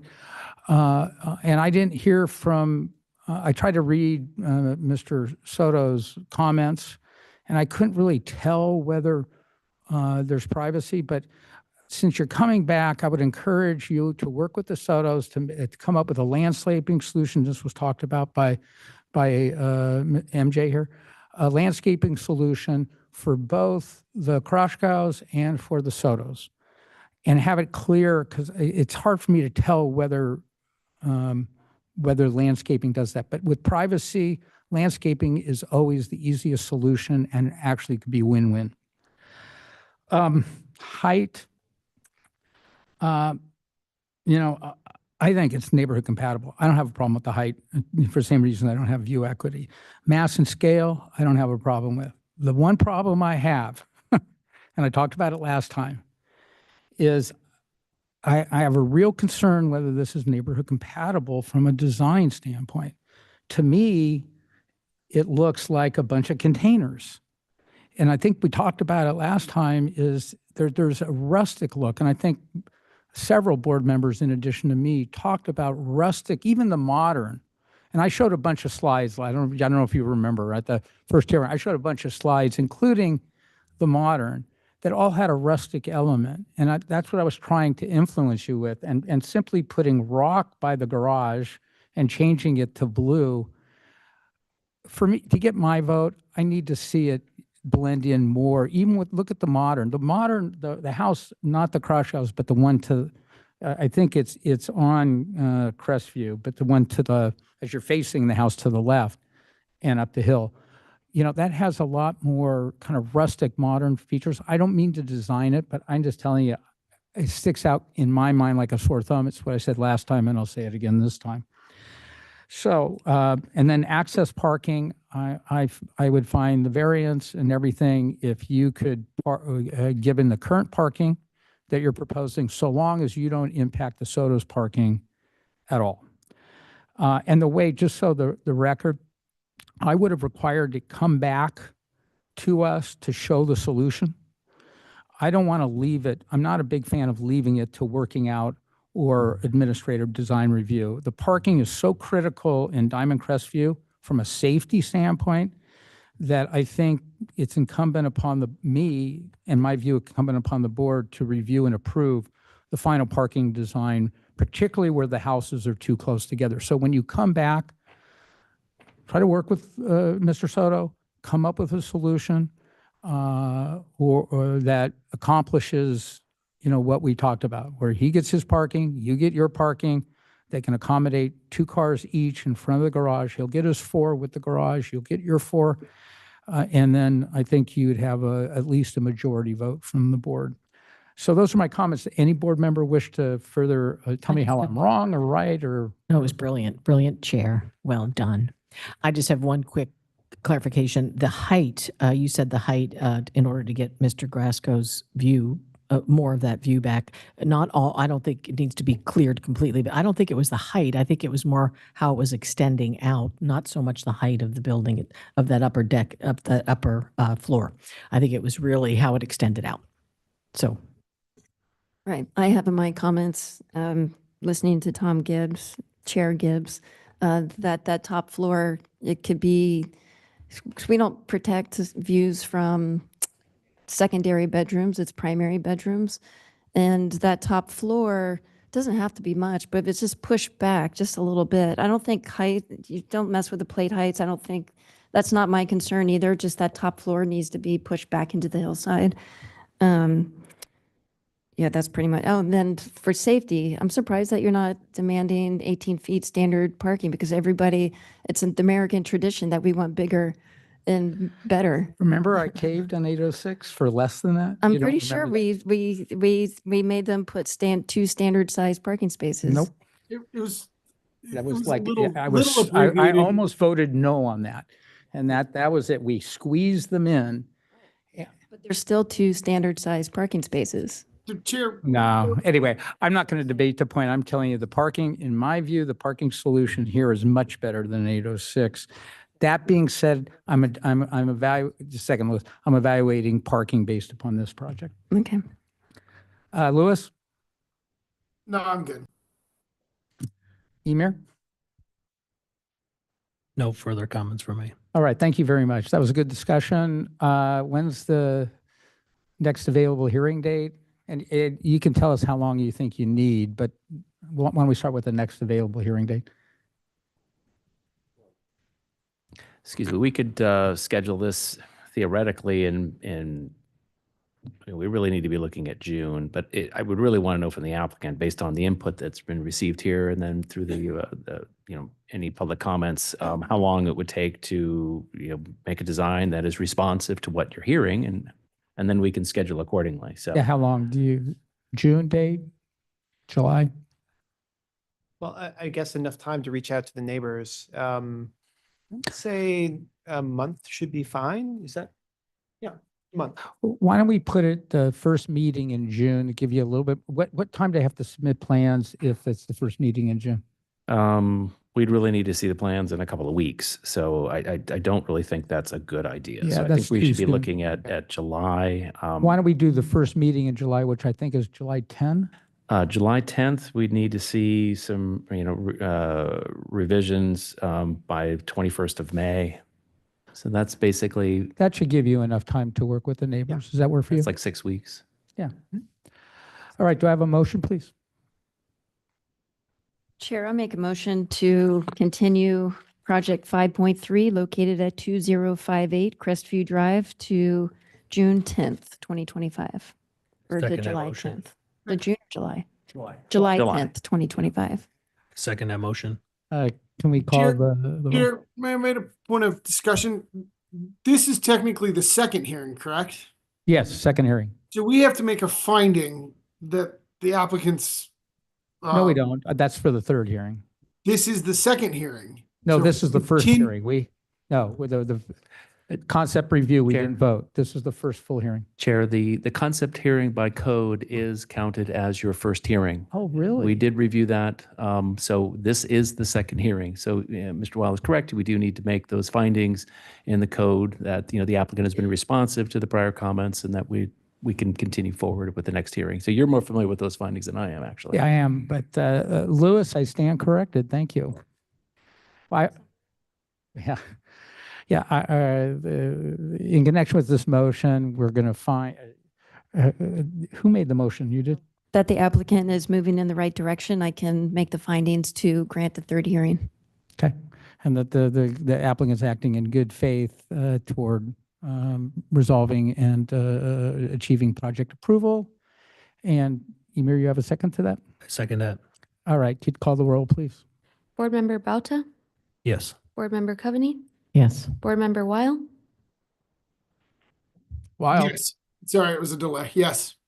Chair Pro Tem Gannon, Yes. and Chair Gibbs. Yes. And Chair, before we move on, I did not thank Sherry R. for his extraordinary staff report. It helped me a lot, and for all the extra work you guys did to Yeah, investigate. that was very well done. Thank you very much. And- On a rather tough project. All righty. The next item is, anyone want to take a break or just plow through? Let's just get it done. Okay, this is 5.4, 796 Gainsborough Drive. Ex parte, please. I had a site visit with Lee Snowbell. I had a site visit with Lee as well. I went by the site and had a phone call with Lee Snowbell. Louis? Just visited the site. I've been up in this area a lot, so I'm familiar with it. Yeah, so have I, but I did meet Mr. Bell Snow at the site. Would this be an expedited? I would like to expedite this. Yeah, I'm fine with that. I'm on board with that. Okay. Everybody, let's Ms. Sharma, expedited. Of course. Thank you, Chair and members of the board. Item 5.4 before you is design review for 796 Gainsborough. The project incorporates a coastal development permit and a variance for construction of a new single-family residence. The project is located within Diamond Crestview specific plan. The project was previously heard at the October 23 DRB meeting for concept review, and the project was given direction to address some privacy concerns and provide some additional articulation at the front. The project has incorporated those design suggestions and is before you tonight for approval. There is a detached ADU that is not part of the design review, but does have the coastal development permit associated for the approval project tonight. The elevations for the west and the east are on your screen, as you can see, and then the profile views for the north and south. There is a variance to not provide the on-street required parking spaces. Staff has made the required findings, and the parking in lieu fee is required as a condition of approval to grant the variance and is incorporated as part of the project scope. Staff's recommendation is that the board conduct a public hearing and approve and adopt resolution approving design review 24-2385, coastal development permit 24-2395, and variance 25-0059, and find the project exempt from CEQA. All right, any questions of staff? That was a very lovely expedited presentation. Thank you. That's not a question. Okay, Louis, any question? All right, I open the public hearing and the applicant has 5 minutes. Good evening, members of the board. My name is Lee. I'm the architect for this project, and I'm here with the property owner, Youssef Audi. Thank you, Shavita. I think she pretty much summed up the application there, so I won't go into much more detail. But overall, we feel the proposal works well within the hillside guidelines, and the Diamond Crestview specific plan will be a great addition to the community. Thank you. All right, I open the, for public comment. I don't see anybody in there, but in case there's a ghost. All right, you have 3 minutes in reply. Lee, I assume you don't have any further comment. Back to you. Okay, any questions of applicant? Nope. All right, we jump right to deliberations. Who wants to I'll start? lead off on this. So compared to the last project that we just witnessed and experienced, this is on another level. This is award-winning design. And thank you for beautifying. I know you have a lot of projects up in Crestview, and that entire strip is pretty much, you or Horst. And just got to say thank you for continuing that lineage and providing an exemplary design. And I appreciate all the materials that you're using, the mix of materials. I really appreciate the design of adding the elements of the tree within the landscape with the opening of the roof. There's little features like that set a property apart. And I concur with staff's report and the findings for the design review guidelines, and I can support this project this evening. Let me go real quick because I'm going to jump a little bit out of order. It doesn't happen very often. I totally agree with Jess on this one. I'm not a modern fan, but we saw another project a while ago up above Three Arch Bay up there that integrated the kind of elements that you're doing with the landscaping and the roof and the treatments. I think it's gorgeous. I think it meets all the guidelines. It's large, but everything's large up there.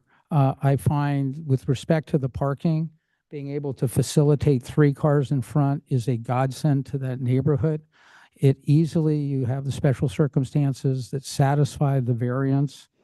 And with respect to the ADU, it satisfies the coastal development permit. All the findings can be made under all the criteria, including visual compatibility. So I think this is, like you say, this maybe should have gone first because it's an awesome project. Next.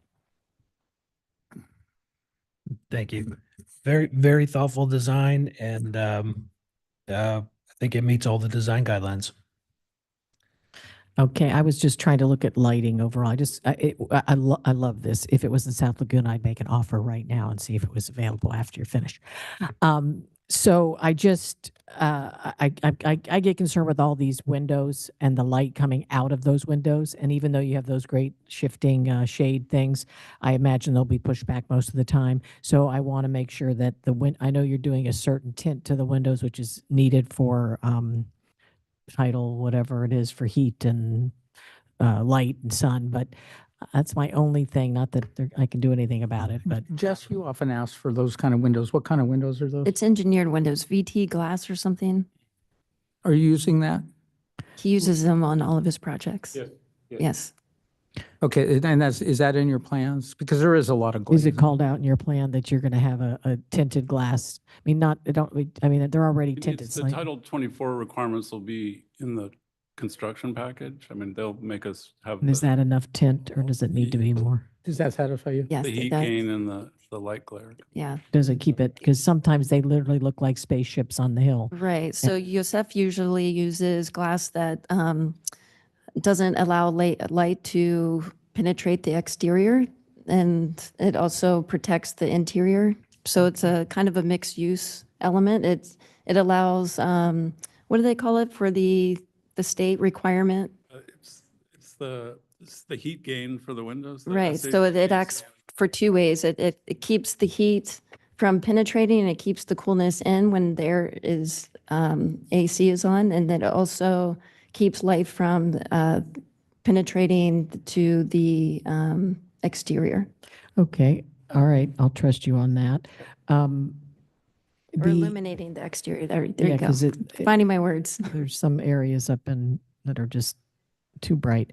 Any lighting on these under your rafters, under your rafters, do you have the down lighting on all the decking? I don't think I do. I think I have a pendant fixtures in the courtyards. Yeah, do you know which page that's on? I'd like to take a quick look. Let's see. Oh, I need to go back to plans. Hold on. Why am I not there? Oh. Plan set. So I couldn't.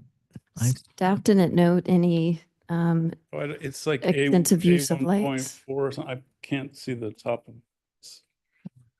It's an A1. I'm looking at A1.4. I don't think. 1.35. No, those are area diagrams. Okay. These are all diagrams, but habitable. No, I just didn't see any that I could. Oh, here we go. What is it? It's What's the page A15. number? A1.5. Right-hand corner. Yeah, it's right here. A15. 1.6. 1.5. Do you see what page number that Yeah. is? A1.5. I know, but what's the page number? A1.5. I know, but you see It's how we have page like 8. Oh, 20? no. Oh, page 8. Okay. So you're Yeah, fine this there. Go ahead. Okay, just a single light. I think I kept it pretty. Yeah, you minimal. did. I think you're fine. Yep. From what I can see here. Sorry, I should have. I think I just got so like, oh, this is great. This is perfect. This is the right good size. Mass and scale's been met. Articulation obviously has been met. Design integrity and neighborhood compatibility has been met.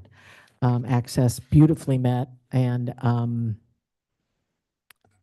yeah, I think the challenge here is the two builds going on that curve at the same time and how you're going to stage all this if they both go at the same time. Louis. Staging is the next Mr. department. Yeah. Hold So, Lee, Mr. Weil, go ahead. Lee, like board member Gannon said, absolutely stunning work is again up here in Diamond Crest Road. You're really defining the architectural style for Diamond Crest View, but for Gainsborough as well. There's so much of your work up there. This is going to be a beautiful street to hopefully celebrate your artistic talents within the architecture. I mean, even the details of having the bathroom in the garage, like, you know, since the house goes up the hills so far, yeah, when you got to go, you're ready to go. Just the little details that are throughout the whole project, just absolutely stunning.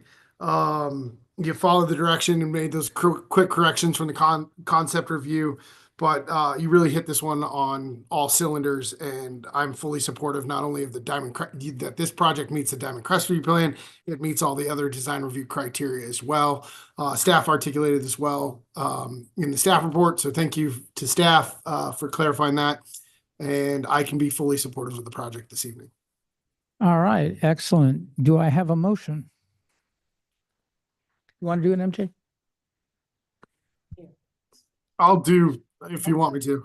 Go ahead, Louis. I'll move item number 5.4 at 796 Gainsborough Drive, that the board adopts resolution 24-2384, attachment 1, approving design review 24-2384, coastal development permit 24-2385, and variance 25-0059 for a new single-family residence with an attached 3-car garage, detached accessory dwelling unit on a vacant building site, additional covered parking, building height, elevator, elevated deck, spa, water features, grading, fuel modification plan, construction within the environmentally sensitive slope, and finding set of action exempt from CEQA under 15303, and that the parking, as laid out, the parking plan is acceptable to the design review board.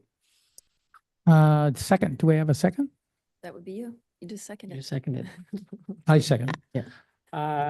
Call the roll. Board Member Bauta, Yes. Board Member Coveney, Yes. Board Member Weil, Yes. Chair Pro Tem Gannon, Yes. and Chair Gibbs. Yes. God, I wish I had my easy button. And thanks for not putting windows on the side of the house. Yeah, good job. And That was a good smart- job. It's so much- a lot easier than last time. All right. The Hawthorne was brilliant. All righty. So I think we're ready to adjourn to our next meeting, which is Bye, fellas.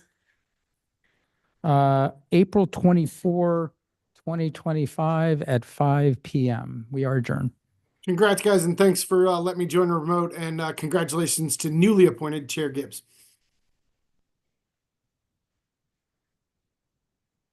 Eat a steak tonight.